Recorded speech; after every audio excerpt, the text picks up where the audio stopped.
never mechanized borehole. Municipal assembly wenami borehole so le na be deka everton ene aton e deka koile do alo ma chope ve Widam authority to choba o de na mi nchoke ta be mia vio ple mia sron ple du comme vieux man of kola du ko ba do edo ko eji peton yi ko ba yi be mia joga mia he echima o kele mechanized borehole so me akore do pe apa vovo ple apome be magano zozo le didi apia potio vieux magano zozo ato lorme me apia potio ta suma ele miasi mi wa pepe zrekazi eveziton mi joga enuma akeka ben sokode etepio ta peke gbola mi gala za dugbe mi ape du comme vieux ame bubuwo te wa va alebe wa pere miawo miawo do mabe etine do amesi amegbo le pepe kuito kwa po etile atomi dukwado le alo community ado le nana le sike henaga covenant no la Alavanyo afia nana kemali henaga covenant tua to nusia no ko alebe mi to mi akwasi de kotokuma adaga abia ko ngede nana kemali ku na mi akwamia henaga covenant enu le ke ahega ve akamia du kometo ntonto meton wododo nyu to de won le kpore me okwo eke ekoko tuna ho le fi otu ati palo zati pampro alo bambou ele fi sobo o le to le kemia wadodo a develop bylaws be ne amemao wa tonu ya ko yere te fe vovola wa ka fendam ya meton ko onye ekukina ta le ka komonu ya ele okay atama go jale ko le ba ko nye kuwe ko nye be wonye etufia tufia be wa kle upaka matia o beti no anyi do penya da ka ji o alo amara ka manu fun ko kudan o ma ko nu kudan zigere nto ha me ga ko nu kudan mi ano fikele fikra bylaw ke henye nto manglo abedufia me ko ne be ne ko ina so he ono to me no da seleji ke mi akore municipal assembly alabando da seleji la mi azuse anomiasi akamo kon do ko vi o me va hare ko okay abana mi ne mediti o azo afi committee ngule me committee ngule nye abedufia ngule okay tata me ko na be yo nye so he no to me bo mi ami ti vie Comment il y a un an de repérer ma sorejo yo we gala school de vie ya me romi zo BBC for computer ka kola nkuleran e ma didi wana nya anya tobi mema a bia nyepa ba bia ya ata to asim de kadaji mi de bambo hada ato asim de kadaji ba nu ya evo ba tourist attraction ni ka ga maduro covid alabe iya ahega cover do amanda kaga kenya meti dredo ule Alavanyo do amafia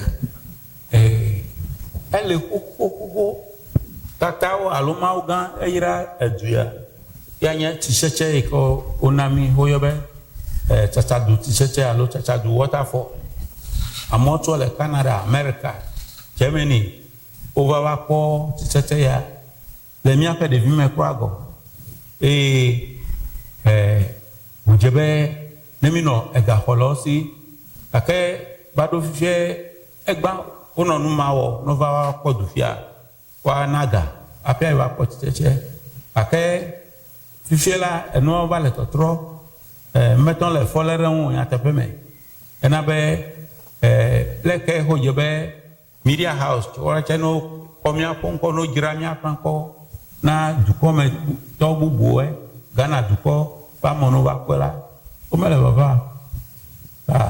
ya enya kuki ka ke chacha du waterfall mia municipal chief executive pe keme ba yo minami nyabe idwe ya wo te fa ma wanye du pope tourist center pe amo atule egbe pla pe ababa ko no vala aka fe biro aka meton we wunu hareko okay gaga o le tefa exam do ya alumo ko je gomo kra me ko je gomo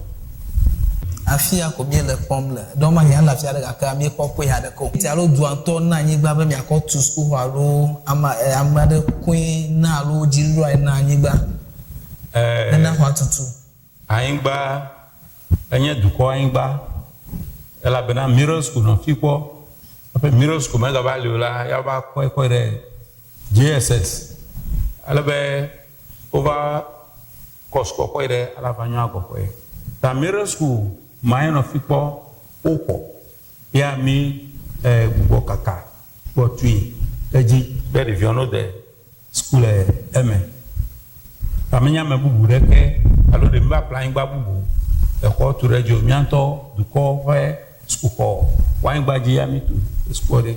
emi do poji kra mi akọ te pe basic school alo primary 1 to 6 LF ya pe junior high e bi tun choche ele obete kure ka jo le okay tobi apa merako amba le kwon fofuma na mienya ba de violel alo de viofifi sika ye vo global kidnapping ado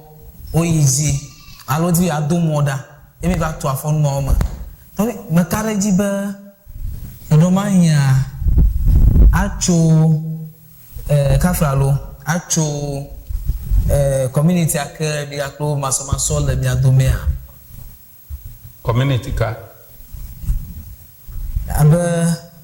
mienya le duko makata nugo ba afajojon le nkunya kple Alavanyo doma menye ba en matao aba odi agade mi adoma ni matan kple ka be nkunya towe ba be ni va le mi aviwo ela bena mi apasi meka amema minya iko to nuke joy me odiwe yo le de viola afubu adoro jita uga ubo sisere osi to gbo be mi adome mele nyunyo pegere ya chere ma tan ko agba ma ko dare nkunya tojo e mo asbela ke mi me wa nyodo das ya be edufia okay to mi apa ta ka mega sagrafia no polo togbi kunde atonya ifan kwa ma bisa inye edufia na Alavanyo abenase le voter region ta ni kwa ifa gbagba jeje akana wo ple du mechichiado ple dumeviwo alebon to ti jagba to for school for sike be bo la fia de ko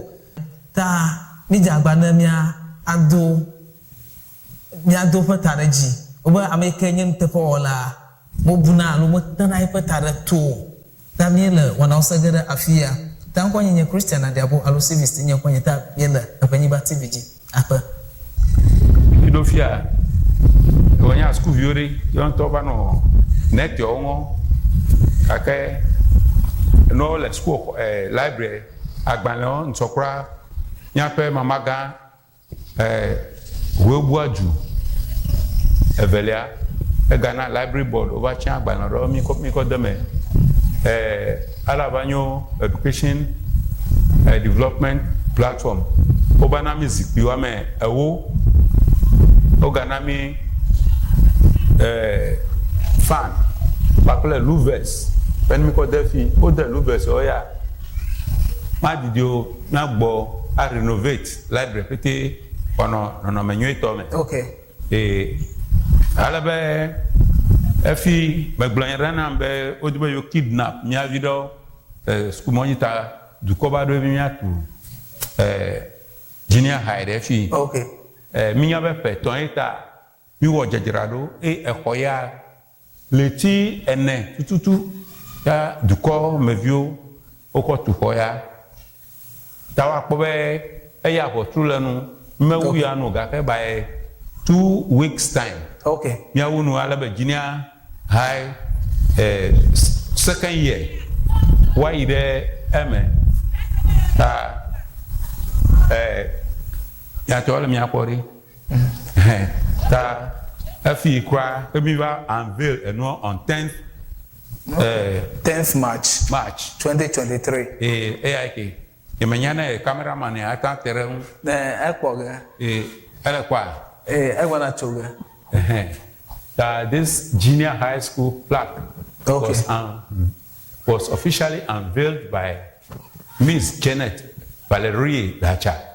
Municipal Director of Education, Hohwe, and Togbe Komla Kunde the Fifth, Chief of Alavanyo Abenasi, on Friday, 10th March 1923, to the glory of God. Okay. That so far the car committee for Chongbo Afi. Me generate a guy. Okay. Where in the next 2 weeks, the contractor. Already about fix and all. Window plan no marker board only the whole office. I call that fan only. I call them. Okay.